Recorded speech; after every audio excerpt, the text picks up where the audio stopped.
Pán redaktor, ja sa uchádzam o mandát hlavy štátu, pretože mám veľmi presnú predstavu, ako by sa zo zotavovne pre ľudí na konci ich politickej kariéry dal premeniť na priestor pre aktívnu službu ľuďom. Ja mám presnú predstavu o tom, čo všetko by sa pre ľudí a pre Slovensko v tom úrade dalo urobiť. A rád by som dostal príležitosť tú predstavu presadiť, pretože jej základnou motiváciou je priniesť ľuďom z úradu hlavy štátu konkrétny osoch. My sme ho tu doteraz nemali. No dobre, ale prečo by takúto službu tomuto štátu nemal urobiť napríklad Robert Fico, ktorý má povedzme viac politických skúseností ako vy, aj s menšou, aj s väčšou politikou. Prečo práve vy by ste to mali byť? Prečo si myslíte, že by ste to mali byť, že to dokážete?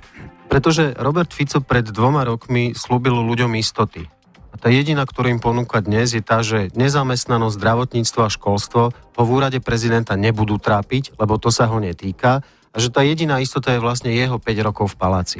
Ja ponúkam aktívny a kompetentný výkon, z ktorého budú mať ľudia úžitok.